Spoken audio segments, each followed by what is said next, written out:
Well, pause for.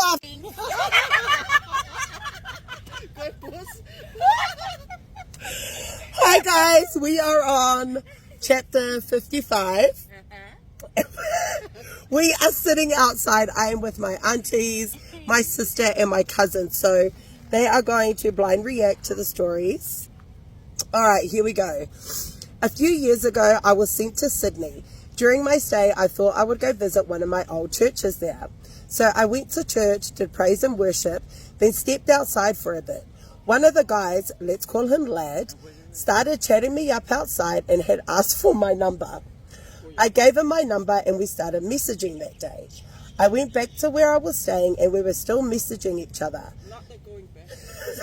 Friday had come and the people I was staying with asked that what is what that one coconuts. Sorry. Fuck. I'm bleeding.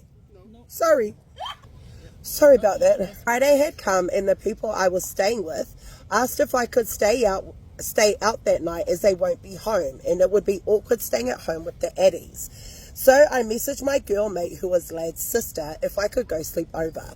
I knew damn well what I was getting myself into. She said yes, then I went by that night. Mind you, it was a whole family living there. Mum, Dad, and Lad and his siblings. During the middle of the night, I received a text from Lads that said, come to my room. Boy, I was nervous, but that didn't stop me. Que nervous fuera. I was sleeping in the sister's room, so I had to sneak around her and pretend I was going toilets. Went to his room and Lad was ready to do the bad things. So we quickly did the bad things, then I snuck back out to the room. The next day came and I didn't know there was an event happening with the church. We all went to the beach for a barbecue.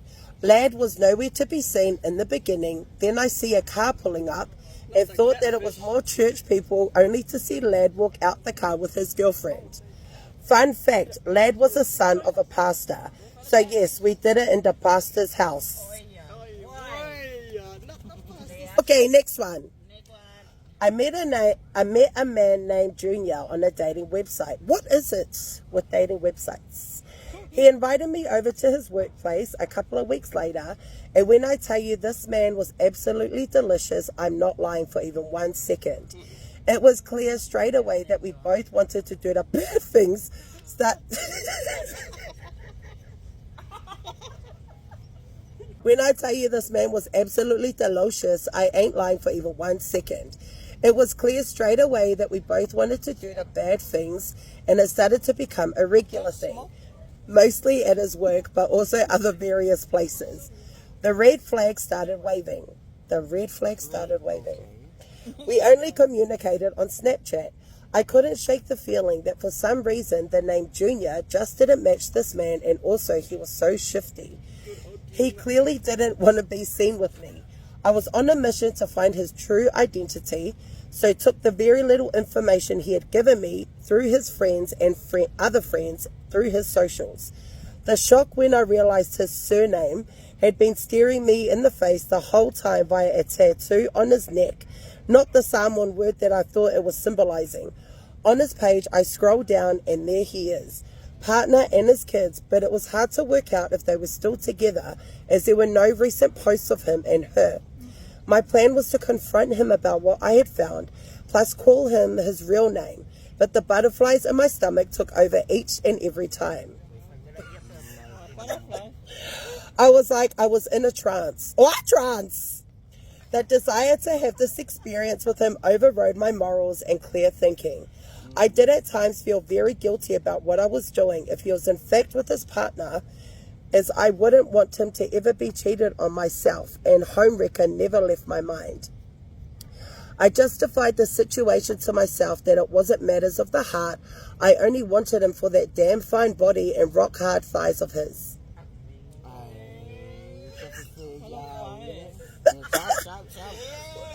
One night I had a hotel booked with friends and had him in my room until the early hours of Sunday morning.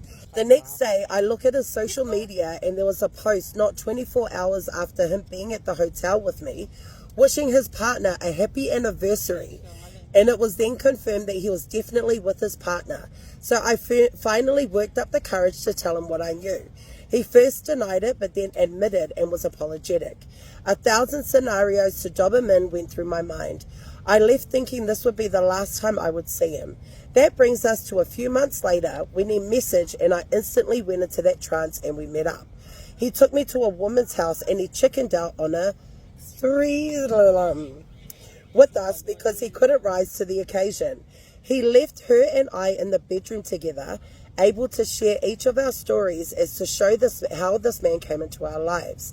She told me he is still with his partner and that he has multiple females in the area that he has had bad things relationships with, including her.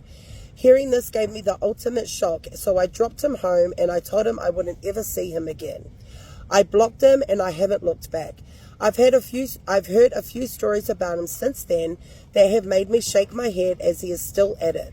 Part of me wants to get in contact with his partner to spill the goss, but the other part of me is too scared that this will bring drama to my life because he just isn't worth it.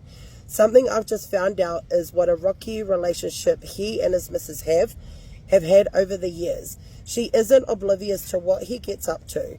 That gives me the satisfaction that she isn't sitting there clueless and that he has side chicks, and what she chooses to do about her relationship is up to her. Okay.